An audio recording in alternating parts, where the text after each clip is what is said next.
All right, guys. So this is going to be my first patch in little edit here. But what happened was Eddie and I finished the podcast, and then after I hit the turn to record button off, him and I ended up talking about 10 minutes, and we was talking about some things that I thought was important enough that I called him back. I got him on speakerphone here real fast. So Eddie, when you was sick with alpha gal in the beginning, the doctors had you diagnosed with something completely different, and you was days away from them removing your colon. Is that right? Yes, actually, I've been diagnosed with UC ulcerative colitis in 2007, and I started having a flare in August following my initial diagnosis in June with the alpha gal. Yeah. This continued for approximately 3.5 years. They tried me on a anti-rejection drug, Imuran, which in 18 days put me on a walker. The next step was Remicade. I had anaphylaxis with the Remicade. It contains a Chinese hamster ovary. Wow. Then following that, several months later, we tried Humira.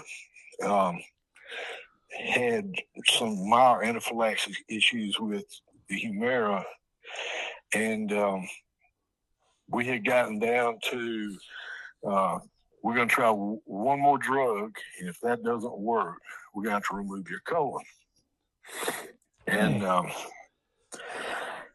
I don't remember exactly the order and how things happened, but Sharon would.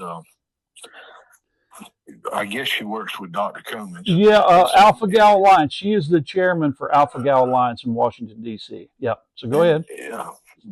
She had sent me a bunch of articles, and my brother-in-law, who is a medical professional, was talking to his sister, who is a internal medicine doctor in New York, about my issues, and she told him about Dr. Cummins discovering a gastrointestinal variant of alpha gal that mimics ulcerative colitis. So I never took the last drug. Through dietary changes, everything got back in norm. Wow. I've gone. So you was that close. You was one drug away from them taking your colon, all because it was pretty much misdiagnosed. Well, and we don't know for certain that it was misdiagnosed. We do know for certain I have not taken any medication for my ulcerative colitis in several years, and I live a normal life today. The bottom line was the gastroenterologist was totally, he would not consider the fact that the flare-up I was having had anything to do with my alpha gal. Man. When we are fairly certain, and it's all speculative, yes. My allergist and I think that we're correct. That, but he refused to consider the fact, even though all the articles Sharon sent me were in the College of Gastroenterology journals. So the literature was there for him. He just refused to see it, even though I forwarded him all this information. Yeah. It seems like it's a common story to hear doctors, maybe not necessarily misdiagnosing, but refusing to believe what is right in front of their face because they just don't believe alpha gal. So let me get this timeline a little bit here. So you had been taking medication for this gastrointestinal. You was down to the last drug after that. So then you was down to the last drug, and then they was going to take your colon. That evening, you found Sharon somewhere on the internet, sent her a message, and she sent you the information back, and you didn't take the last drug, and you're living a normal life today. and actually, I had Sharon had sent me some information sometime prior to that. Yeah. I found the Alpha Gal page on Facebook, and I just remarked, if there's hope, help.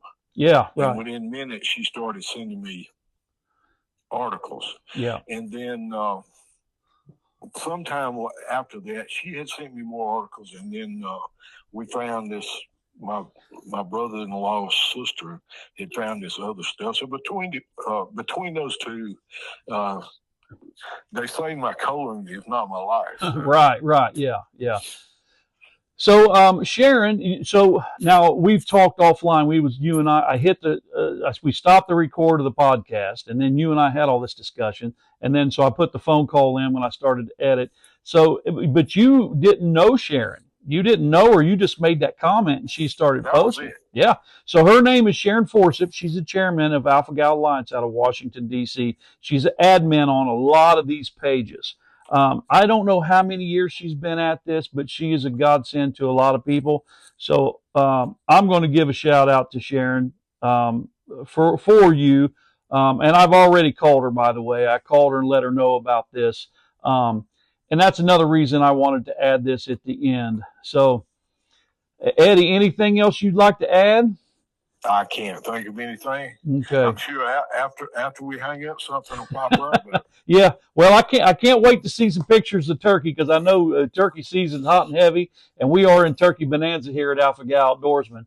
So I'm getting excited. Just outside of the community where I live a little bit, there was just yesterday morning, there was a bunch of strutters out there. There was 7 hens and 2 big toms out in this open field just close to me. So I'm getting pretty excited around here. So, well, they're running me ragged down here in South Georgia. that's the way it goes. Yeah. We got a few weeks before season comes in. So I'm really hoping to get an update from you in a few days here, Eddie, with a big tom laying on the ground. Get me some pictures and we can post them on the Facebook page. But Eddie, I want to thank you again for answering.